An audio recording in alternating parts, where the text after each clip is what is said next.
Hey, we're going to talk about mitochondria and mitochondrial healing in this video. So if you are new, welcome. If you're returning, welcome back. I am Dr. Kelly Ritter, and I love talking about nutrition and quantum health. And so this video, I am going to be really focusing on applied quantum biology as it relates to our mitochondria. So hopefully that you like it. If you like the videos, please like and share. And if you haven't already done so, please subscribe to the channel. That is very helpful. Thank you so much. We are very happy that you're here and happy healing.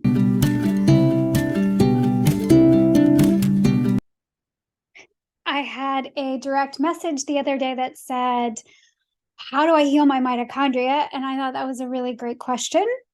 I have a long answer, so I'm not going to share everything in this video, but I thought I could at least hit some of the highlights. And I was walking next to a neighbor the other day when I was walking my dog, and I was really trying to get her to take her sunglasses off because she was talking about some of her health problems. And I was saying how important it is for the light frequencies to get in our eyes and on our skin so that we help our mitochondria. And she said, what is mitochondria? Good question. So this is going to be a little bit of an overview, just quick, about what are the mitochondria and how do we actually heal the mitochondria. So mitochondria are the organelles, these little organelles that live inside of our cells. So we have mitochondria in every cell in our body except for red blood cells. And the reason this is important, well, they're important for a lot of reasons, but healthy mitochondria drive health, and dysfunctional mitochondria drive disease through inflammation.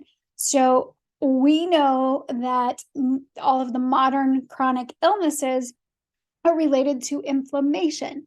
And so it's helpful to know how to help your mitochondria so that you have more energy, better mood, restorative sleep. All of that relates to our mitochondria.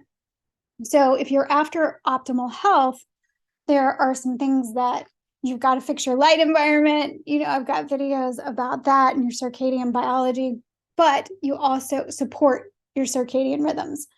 But this mitochondria, your mitochondria have certain inputs that they need. So I have a whole workshop on light and mitochondria. If you are interested in coming, and you can ask all your questions there too. We talk about light and mitochondria and make it super practical for people so that you can apply this stuff to your life. But in a nutshell, the mitochondria, these organelles, they're really good at sensing their environment, but most of us live indoors and in an environment that's very confusing to our mitochondria. So in order to heal our mitochondria, we usually have to fix our life so that we support our circadian rhythms and support our mitochondria. So how do we heal these mitochondria? They do so many things, by the way. Mitochondria are amazing. I think most people think of they're the powerhouse of the cell, which is true, but they do a lot more than that. They make something called exclusion zone water, excuse me. So, which is this amazing water that we have in our body that our body makes. So really incredible things. They also, mitochondria play a role in autophagy, which is how our body cleans itself, and apoptosis, really important.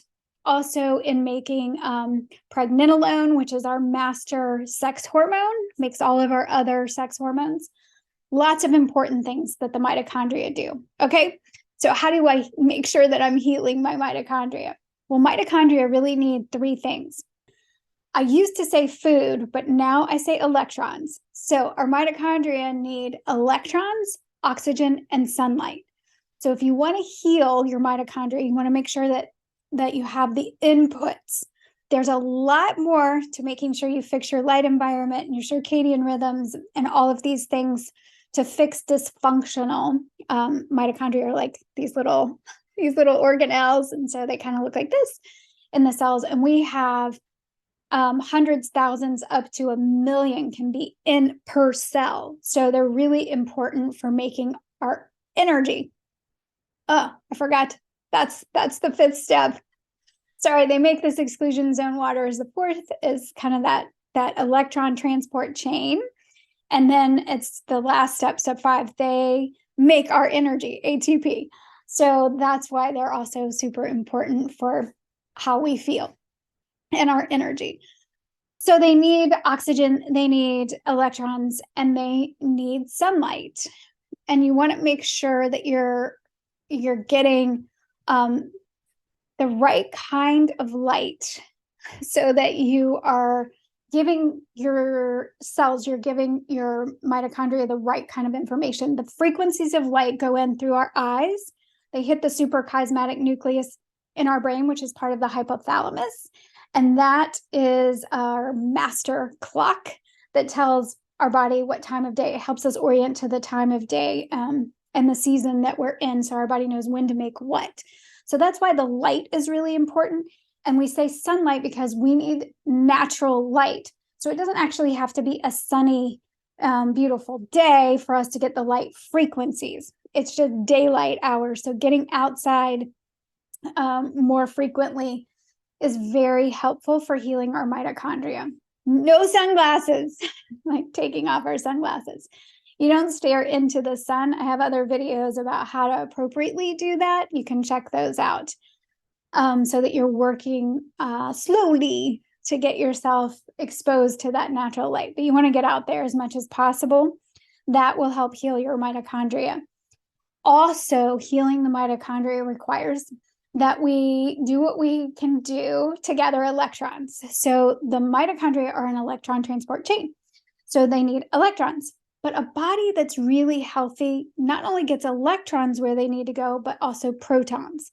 And also is just very efficient at the electrons, the protons, the photons, the phonons. Like it's a body that works in harmony. Okay, so it's a lot of what heals the mitochondria is about being in harmony with your natural environment. So our food, in harmony with our food, means that we're eating seasonally appropriate, like an ancestral seasonal approach to food is very helpful. Getting electrons from our food, we can get electrons from our food, but we also gather electrons from bare skin touching the Earth's surface. So it doesn't matter if it's grass or dirt or rocks, or it could even be concrete, sand, but concrete has to be non-painted. So if it's not painted or sealed, that would also work. But we gather electrons. These free electrons are always available in the Earth's surface. And so when our skin, could be a hand, could be bare feet, could be an arm, whatever bare skin touches the Earth's surface, we almost instantaneously absorb those free electrons. So things like earthing are very healing to the body, very healing to our mitochondria. So things that help orient our mitochondria to the time of day and the season that we're in, that's what we want to do. And also oxygen. So 95% of the oxygen that we breathe is used by our mitochondria. So really, breath work is an amazing piece of healing our mitochondria, but also being a nose breather. So closing your mouth, you don't want to be a mouth breather, because when you breathe through your nose, it goes all the way to the lower part of your lungs, and that's really helpful too. So simple things like just noticing if you're a mouth breather and shutting your mouth. And they do make mouth tape for at night for people who realize that they are waking with their mouth open. So those are some of the things that can help heal our mitochondria. We can pay attention to our food and our environment and be in harmony with our environment, earthing, oxygen, getting outside for those natural light breaks, and getting fresh air too. So hopefully that is somewhat helpful. I would love to have you in a workshop. If you want to dig deeper, come on to one of the workshops and we will go much deeper into all of this. Thanks for being here, and happy healing.